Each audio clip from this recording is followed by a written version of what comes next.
は。ベーカーのマッケンジー法律事務所の東京オフィスパートナーのMasumotoと申します。本ビデオシリーズでは、私、Masumotoと弊社東京オフィスパートナーのDominicシャーマン弁護士がモデレーターとなりまして、ベーカーのマッケンジー法律事務所の各国オフィスから国際仲裁案件を数多く取り扱う弁護士をスピーカーに迎え、各国における国際仲裁制度の概要や昨今の動向、また日本企業の皆様に向けたアドバイスなどについてお話をさせていただきたいと考えております。ベーカーのマッケンジー法律事務所では、様々な法域に関する複雑な紛争案件に対し、関連する法域の各オフィスの専門家が共に協力をしながら、制度や文化の違い、センシティビティなどに十分配慮しつつ、ワンチームとして対応を行っております。本ビデオシリーズは、様々な国々でビジネスを行う日本企業の皆様に、各国の国際仲裁制度の概要をご紹介することを目的としております。まずはアジアの国々を中心としてお届けしたいと考えております。そこで本シリーズ第1弾といたしまして、本日と次回の2回にわたって国際仲裁ビデオシリーズ東京ミーツシンガポールと題しまして、弊社シンガポールオフィスにて多くの仲裁案件を取り扱っております、プリンシパルのTjen Wee Wong弁護士をスピーカーに迎え、シンガポールにおける国際仲裁の概要や動向等をお届けさせていただきます。なお、本シリーズは英語で進めさせていただきますが、最後に私より簡単に日本語で概要をご説明させていただきますので、最後までご覧になっていただけますと幸いです。Hi, Dominic Tjen Wee. The floor is yours. Thank you very much for the introduction, Mika. As Mika said, we work regularly with our colleagues in our offices globally for Japanese clients, including throughout Asia, and our team in Singapore, and specifically Tjen Wee, who is joining us today. Tjen Wee, it's great to speak with you, and thanks so much for your time. During our sessions with you, we're aiming to introduce both international arbitration in Singapore, as well as our Singapore team via Q&A today. So with that, let's get started. Great. Thank you so much, Dom. No, thanks so much for joining us, Tjen Wee. So the first question we've got for you is, can you give an overview of the international arbitration system in Singapore? Sure. So Singapore has two statutory regimes for arbitration. The Arbitration Act for domestic arbitrations, and of course, for international arbitration, we have the International Arbitration Act. In terms of structure-wise, I would say that our international arbitration system in Singapore is effectively underpinned by two key structures. First, you have the Singapore judiciary or Singapore courts, which are very supportive of arbitration in Singapore. So in general, the Singapore courts would uphold arbitration agreements, enforce them, and they are also very supportive of the arbitration process. So for example, it's quite common to see in Singapore courts where they will stay court proceedings in favor of arbitration, or they would give deference to the arbitral tribunal's jurisdiction as well as the arbitration process. Then there's, of course, as I mentioned, the sort of second key structure, which is the arbitral institutions themselves. And in Singapore, obviously, the key arbitral institution would be the Singapore International Arbitration Centre, more well known as the SIAC, which I suppose doesn't need any further introduction. Of course, Singapore is also a party to the New York Convention.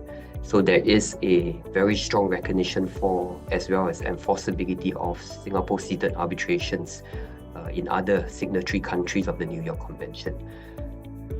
If I may sum up, in general, I would describe Singapore as having a well-established international arbitration system that is also well-regarded, especially for its neutrality as well as its efficiency. So thanks so much for that answer, Tjen Wee. So maybe an obvious question, but is international arbitration popular in Singapore? Yes. As evident from my previous answer, very much so. International arbitration is hugely popular and well regarded here in Singapore. In fact, I can share some trends and statistics because we do have the SIAC's annual report for 2024. And there was once again a very steady growth and even a remarkable surge in the international cases that were administered by the SIAC in 2024. So if I were to just look at the statistics, in total, there were 91% of the cases that were filed with the SIAC in 2024 were international cases, meaning involving parties from up to 72 jurisdictions compared to 66 back in 2023. So I believe that set a record in terms of the number of international cases and the proportion of international cases. And I think that also, quite obviously highlights the SIAC's global reach for international arbitration. In terms of popularity as a destination, well, I suppose I can't go no further than to mention that in a recent GAR report in December 2024, Singapore in fact came in second in the world as being the most popular seat for arbitration, just behind the UK London. So yes, in short, international arbitration is immensely popular here in Singapore. Thanks so much for that. Yeah, I mean, from our experience, Singapore is incredibly popular as a seat for Japanese parties. And, indeed, under those SIAC statistics, Japanese parties were the seventh biggest user of SIAC arbitration last year. So that's an interesting one as well. I mean, why do you think Singapore is such a popular seat? There are many reasons why I think Singapore has become so popular as a seat. For one, I think Singapore is well known to and indeed has a very strong justice system, and that helps to ensure and give confidence to users that the arbitral process can be conducted in a fair and transparent manner. In addition to that, there is obviously also a very strong supportive ecosystem for international arbitration in Singapore. As I mentioned earlier, the courts in Singapore are very supportive of arbitration, and unless necessary, they do not intervene in the arbitral proceedings and the process. As important as the courts, I suppose, would also be the arbitral institutions in Singapore, such as the SIAC that we talked about. They are well known across the world for being efficient, for being fair. So that again, I think gives added confidence and assurance to users in Singapore. And if you take a step back as a nation, Singapore is also often perceived, in a sense, because of its smallness as well, as a neutral ground for dispute resolution. So for an international flavored dispute, that is, I think, a further advantage and a further reason why someone might be attracted to come to Singapore and choose Singapore as a seat for arbitration.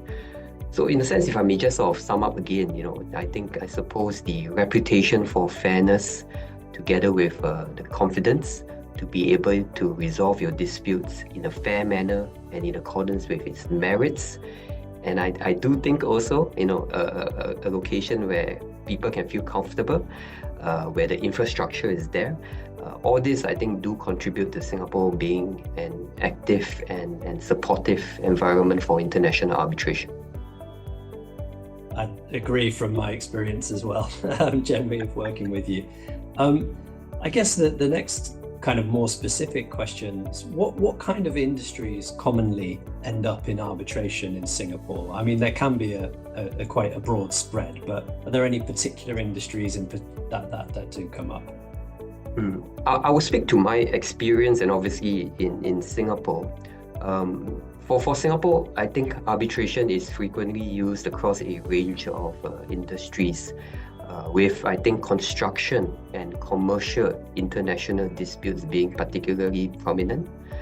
In my experience, the other sectors that frequently utilize arbitration would be the tech sector, IP sector, finance and banking, and of course, close to construction, the oil and gas and energy sector as well. For myself, I am most frequently engaged in international arbitrations for construction matters as well as oil and gas disputes, especially in the APEC, Asia Pacific region. In that regard, I am quite fortunate because our firm as a whole has domestic offices that are located in almost every major jurisdiction across Asia. And because the nature of such disputes typically involve arbitration, and because Singapore is an arbitration hub in this region, so there is plenty of experience here and in our various regional offices like yourself, Dominic, for international arbitration matters across these industries. That's great. Thank you for all of your answers there. And I think we'll let Mika sum up in Japanese for our audience. Yeah, thank you, Dominic and Wee, for your very helpful conversation. それでは私から簡単に日本語でまとめさせていただきますと、まずシンガポールにおける国際仲裁制度の概要についてですが、すでにご承知の方も多いと思いますけれども、シンガポールには国内仲裁とは異なった国際仲裁のための仲裁法があるということ、シンガポールの裁判所は仲裁に対してとても協力的であって、主な仲裁機関としてはシンガポール国際仲裁センターシアクがあるということでした。またシンガポールはニューヨーク条約の加盟国ですので、シンガポールを仲裁地とした仲裁判断は他の加盟国において承認と施行が保障されているということ、さらにシンガポールの国際仲裁システムは中立的で効率的であるということでございました。シンガポールでは国際仲裁は一般的かという点につきましては、皆様ご承知の通り、シンガポールでは国際仲裁は高い人気と評価を受けております。2024年にシアクに提起された事案の 91% が国際的なものであって、関与した当事者は72の法域に上っているということでした。シアクでは当事者も仲裁人もグローバルで多様性に富んでいるということです。また2024年12月のグローバルアビトレーションレビューのレポートによりますと、シンガポールはロンドンに次いで世界で2番目に人気の高い仲裁地であると報告されております。シンガポールはなぜ仲裁地として人気なのかという点につきましては、シンガポールでは強力な法の支配が確立しておりまして、公正で透明性の高い仲裁プロセスを保障しているということ、シンガポールの裁判所は仲裁に協力的で、必要な場合以外は介入しないのが一般的ということになっています。シアクといった公正さと効率性のある仲裁機関があることや、シンガポールは紛争解決の中立的な立場として、中立的な場所として認識されているということも理由として挙げられるということでございました。最後にシンガポールでは仲裁はどのような業界において利用されることが多いかという点につきましては、建設紛争、商業紛争では頻繁に利用されておりまして、またテクノロジーや知財、金融、銀行、石油ガス、エネルギーなどの分野でもよく利用されているということでございました。次回も引き続き、全員弁護士をスピーカーに迎えましてお届けしてまいります。次回のビデオシリーズもご覧になっていただけますと幸いです。本日はご視聴いただきましてありがとうございました。